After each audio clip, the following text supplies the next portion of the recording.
let's continue. And we are now in the second part of Shamatha, calm abiding. But here the support will not be stable, or there will be no so-called support, but we will still be using characteristics. Now there is different kinds. An unstable support, we would say, is breathing experience. When you look for the breath, you cannot find it, because this so-called breath is a multiplicity of impressions linked to temperature, touch, expansion of the lungs, the ribs. You get feedback about the experience of breathing, basically you can say from the whole of the body, but especially, of course, the upper part of the body down to the pelvis. The experience of breathing is not such a stable support like a glass of water. It has an incredible dynamics, and that's wished for. It is a dynamic support which has recurrent characteristics of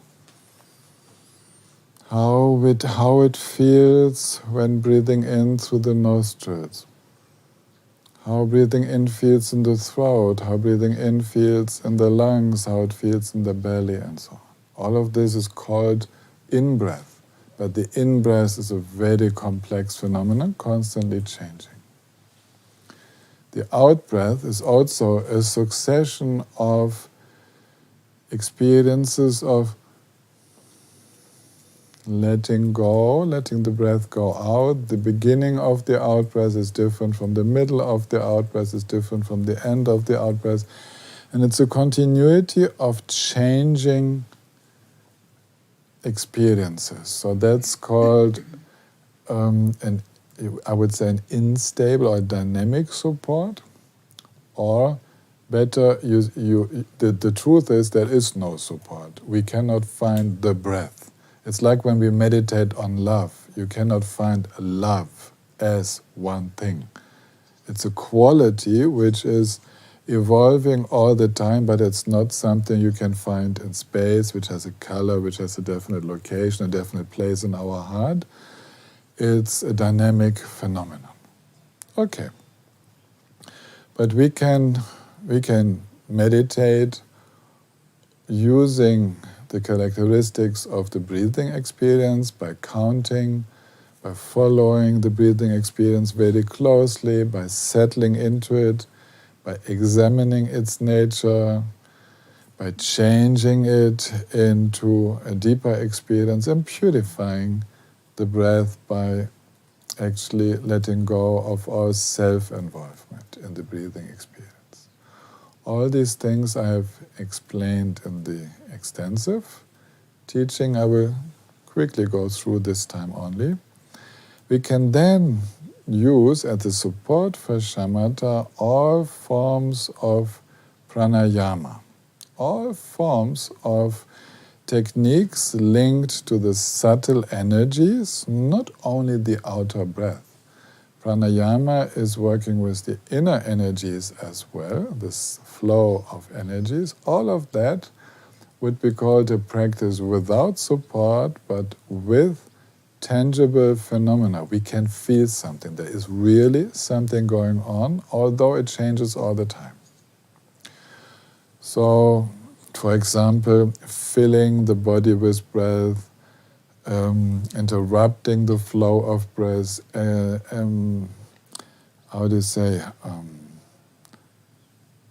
to speed up the process of breathing, to make it one nose to the other. All of these methods of pranayama are actually at the same time methods to become really settled in one experience only and nothing else. And if we practice that well, we will feel that the flow of distractions has been interrupted. There has been no thinking of something else because we were really with it. A dynamic support actually is not necessarily more difficult. Many people find it easier to stay with the breathing experience than to stay with the visual support. So, although the classification is like that, it could be that you also find the dynamic support easier.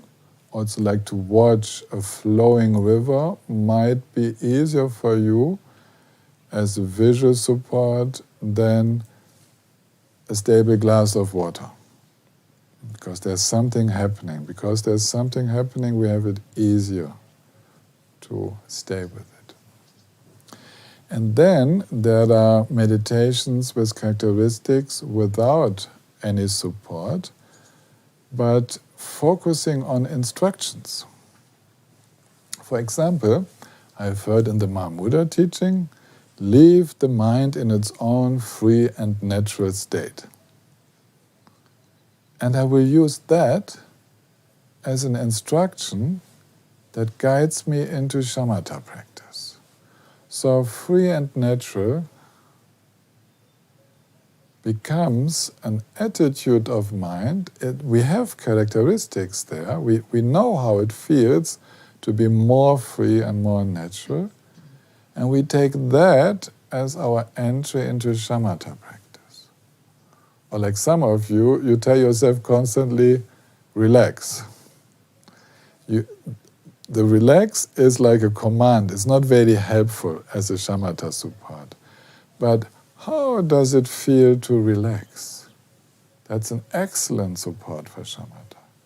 How is it to be relaxed like a Buddha?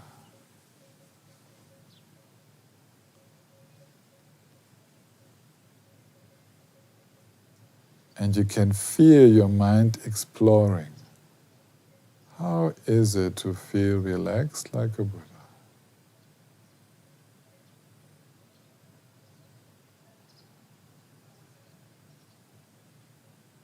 You understand? You have something in your mind, a characteristic experience of being relaxed. And you link this to your intuition of how it could be to be free like a Buddha. So, wow, this is a support for shamatha which is incredibly powerful and which actually makes us independent from visualized objects, outer objects, sensory impressions. We could even practice it in the bardo when we don't have a body anymore.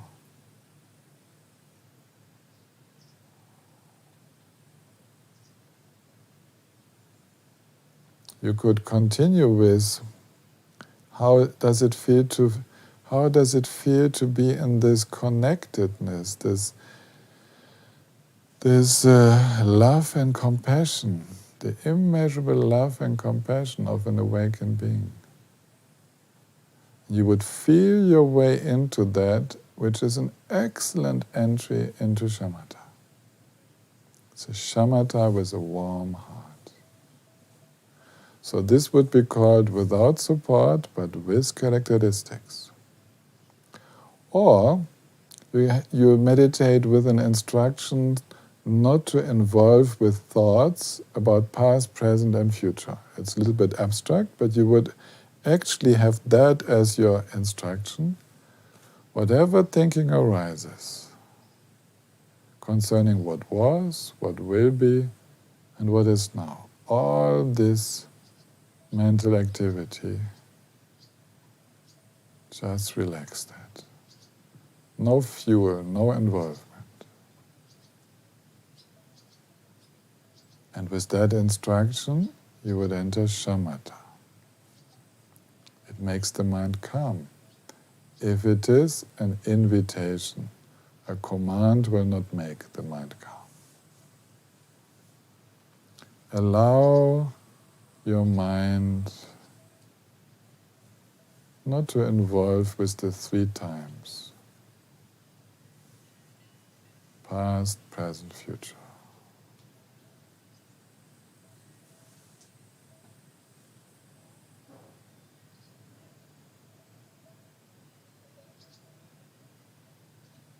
Actually, that's one of the qualities of shamatha. When you have mastered shamatha, any moment in life, you can decide, you can say, okay, no need to think anymore. And you can relax all this preoccupation. That's mastery of shamatha, and you can relax it for as long as you want. Okay? It's the capacity to relax that mental activity which is not needed right now. And then as you want to think, as you want to communicate, you use that capacity again. But you're not like a hamster in the hamster wheel obliged to think. The capacity to relax the mind equals the capacity to step out of the habitual patterns of obsessive thinking. Okay. So there can be other instructions we meditate on. I give the last one. For example, you get an instruction, leave mind like space. Let the mind be spacious. That is an idea, very abstract, because no one knows space. Visual space, mental space, space of freedom, space. And you leave the mind spacious.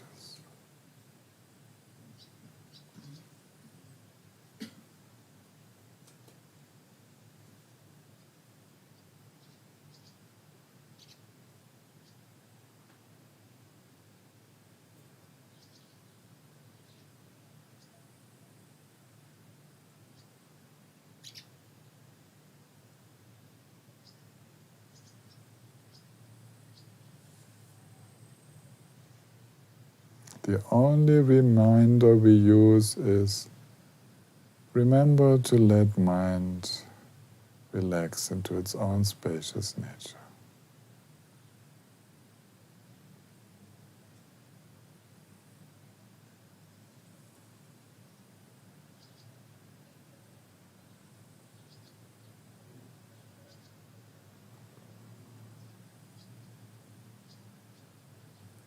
And an even better support would be, a better reminder would be, let the mind relax into its own dynamic space, so that we don't space out into something like a bubble.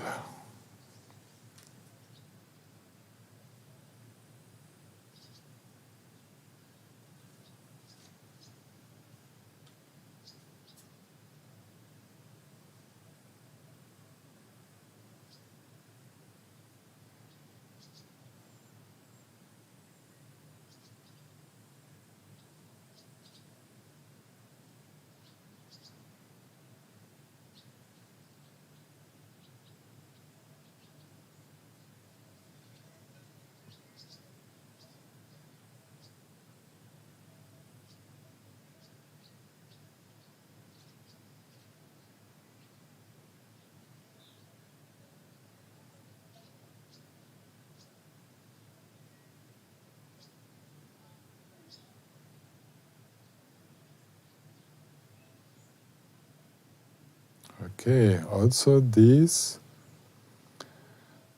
you can say focus of shamatha meditation on such subtle characteristics we need to use a lot. You won't believe how much I've been using the spacious nature as a support. This was very important in, some years of my practice. Really important. Because even if you have had some true non-dual Mahamudra experiences, all the rest of the practice is always shamatha. For the only exception of the moments of non-dual experience, all the rest is shamatha. So don't develop an aversion to shamatha. That's what we practice for as long as we don't completely forget ourselves. So, yes, shamatha practice, calm abiding, becomes Mahamudra calm abiding, with this touch of naturalness, of no hope, no fear, no manipulation and so on, but still the slight observing activity of the mind is there. Slight subject-object division is there. No problem. We don't give more energy into it, we don't fight with it. We simply take it as it is and remain relaxed. Now, there is also another way of practicing with characteristics without a support. When we use the characteristics of mental activity, for example, instructions like opening all sense fields, opening all senses, this is an instruction which concerns directly the mental activity. Opening, opening, opening everywhere, opening. So we know how it feels to be open, we know how it feels to be closed. And we use that. A great entry into natural presence. Or we use an instruction like leave all thoughts to themselves, the attitude of non-involvement.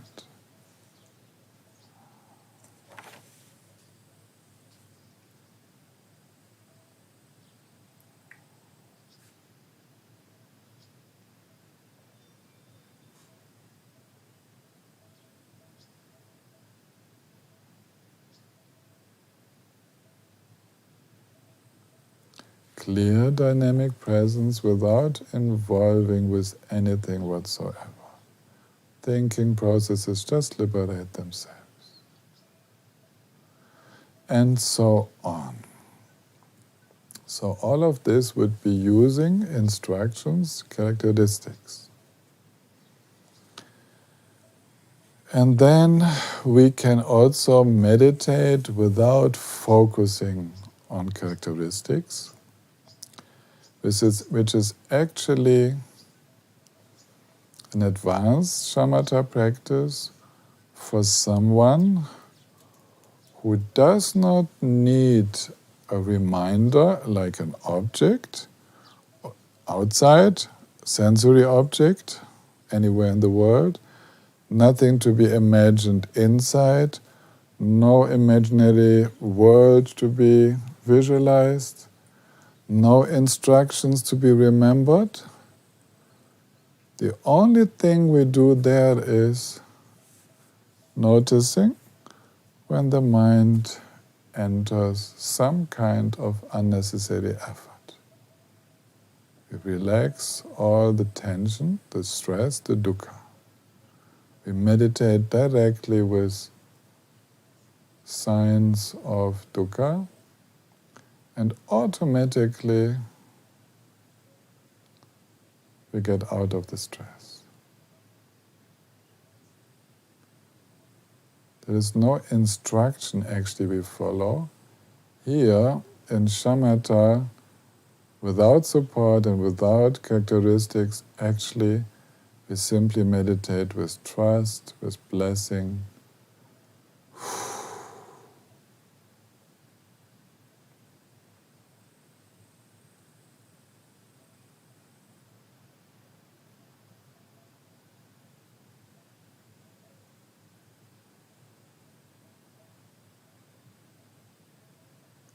This is the closest we can get to the non-dual state. This is shamatha, where actually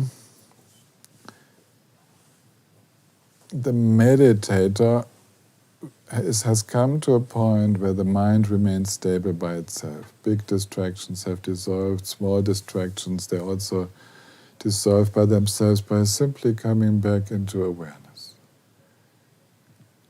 Even the observing tendency becomes so still, so calm, that it's hardly noticeable.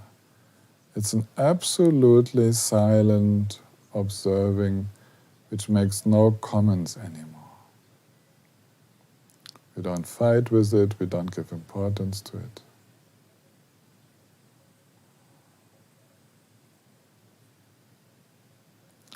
This then is effortless, calm abiding. And when then we forget ourselves in this experience, it becomes Mahamudra. Then it opens up into Mahamudra. This I cannot teach you extensively now. This shamatha, without focusing on characteristics, will be the topic of some later video. I want to practice with you now. Practice a little bit more. Because for you, I take you as a group. Of course, there are individuals who might need different instructions. But most of you, the furthest you can go is the last thing I put you into the chat, is practicing calm abiding by focusing on some helpful characteristics, some helpful indications. So I will use one favorite now with you. It is using the breathing experience and connecting that to the symbolic understanding of opening up as I breathe in and letting it flow when I breathe out.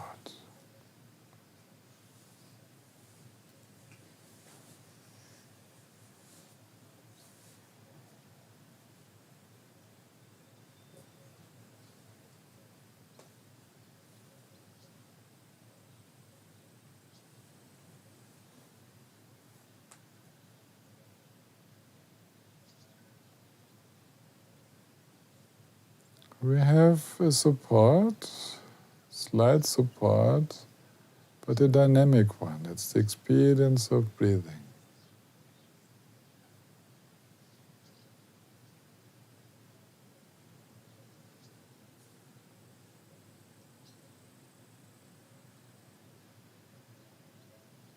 The whole body is breathing. And the heart-mind is breathing along.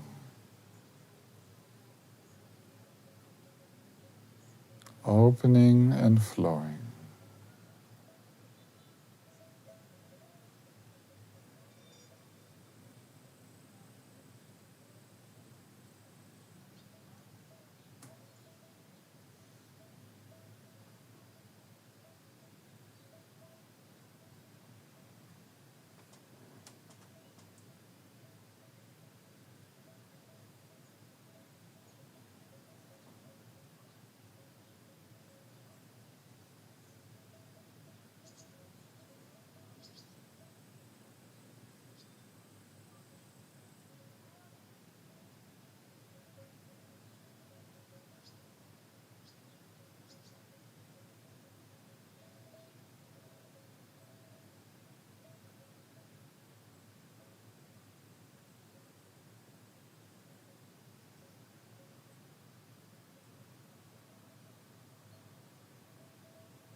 Allowing the mind to breathe.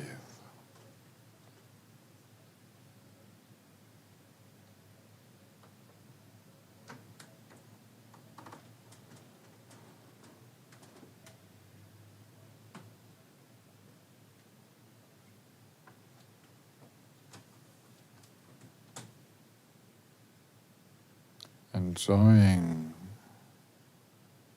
the opening quality, the flowing quality.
Open,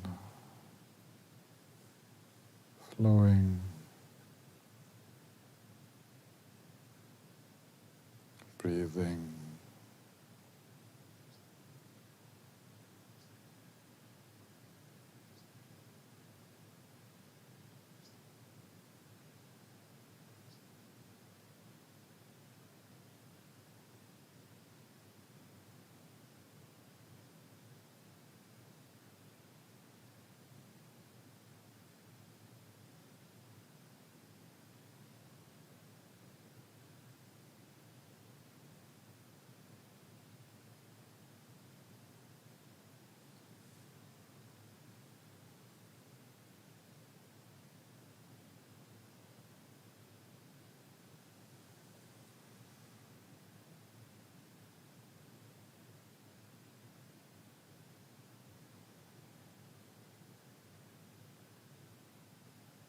Relax in the way that is most beneficial to you.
need more focus, come back more to the experience of breathing, the physical experience, I mean the so-called physical,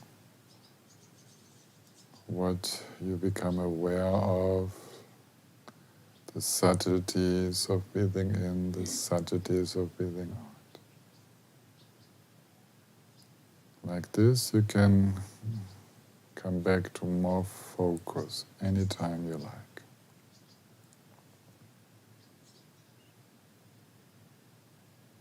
And then you can relax again and trusting the mind to settle in its own open and flowing quality.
Thank you very much.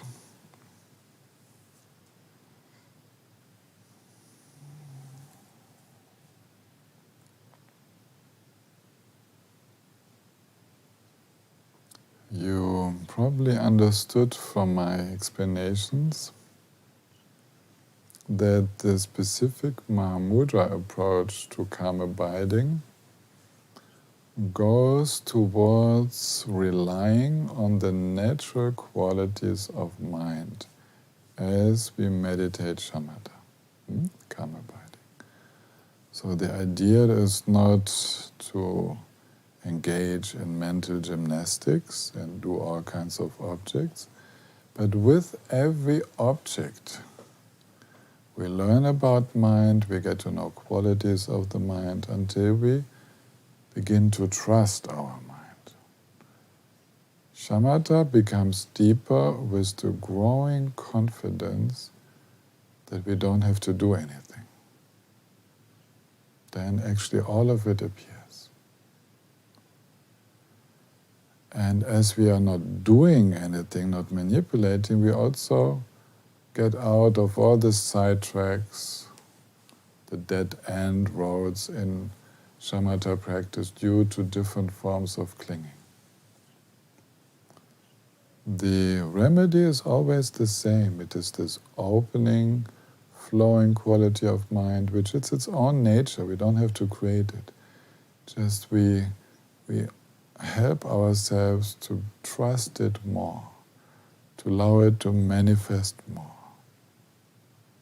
Also, we trust that the mind is naturally undistracted. When I say naturally, I don't mean the habitual patterns of samsara. I mean that what mind is, when we allow it to be free, then it is naturally undistracted. But of course, we can always cling and focus and direct the mind anywhere and go with whatever appears and make a thought chain out of it. Feelings, emotions, we can make waves. Yeah, but just like water, it's another one of those famous examples, like water is actually calming down when there is no wind and it just settles in a pond, and even the ocean can become completely calm when there is no wind.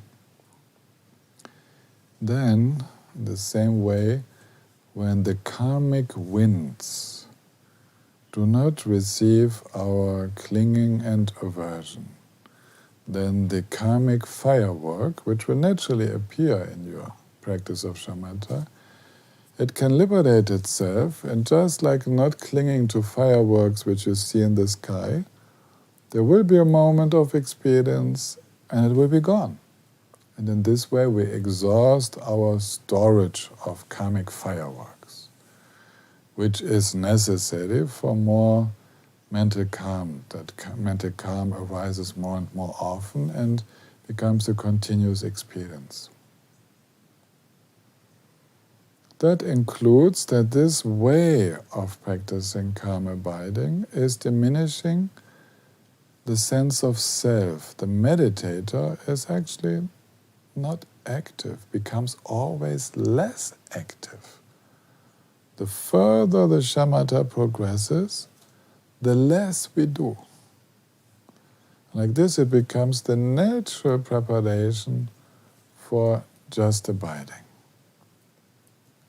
And then whether we forget ourselves or not, whether it's non-dual or dual, actually, who cares? The one who cares is the problem, right? So who cares? Let it be as it is. Don't care so much about becoming awakened. That's your nature. So allow it to happen. Don't get in with all these hopes and worries. Yes? No need. No one cares. The only thing is, when there is tension, we relax it. That's all. That's the instruction which will remain with us forever, you can say. Okay, so this leads us to the end of our retreat. Zoom session for 5 days. I would be very happy if many of you could switch on the video so we can actually say goodbye to each other. You have been a very constant group of always more than 140 computers connected, which is wonderful in the middle of summer. It's a wonderful thing. Oh, I see even Masha from Russia is connected now. That's wonderful. That's great to see. See, I recognize you easier when I see your pictures, your image, your videos. It's wonderful. So normally we would have a sharing, we would share our experiences with each other. And now we will just dedicate, actually. We will dedicate for the benefit of all. Let's sing the dedication prayers and think of all those in the universe who do not have access to such teachings and the time to practice them, and make wishes that all of them find the conditions to not only receive but to put into practice those teachings, so that they will realize their own mind, that they will find the trust in the basic nature of mind, and that they lose all fear of leaving this body, of leaving any kind of existence, of entering the bardo, that this is just a natural experience of intermediate state now. What should be so different in the intermediate state after leaving this body? Same mind. So let's develop that complete trust and confidence in the nature of mind and dedicate whatever positive has come from this Zoom retreat to all beings, to the awakening of all beings.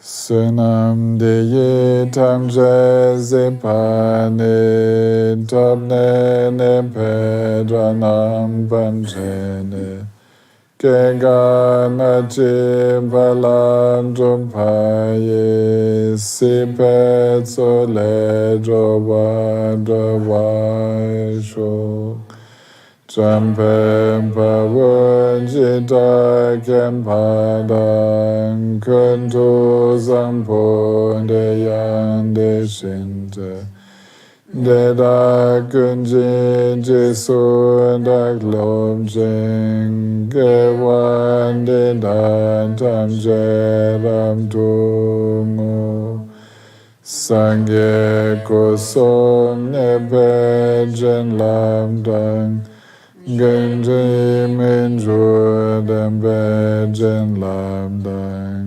Gende meje dembejen lamji Jindang owamen lam jompaiju.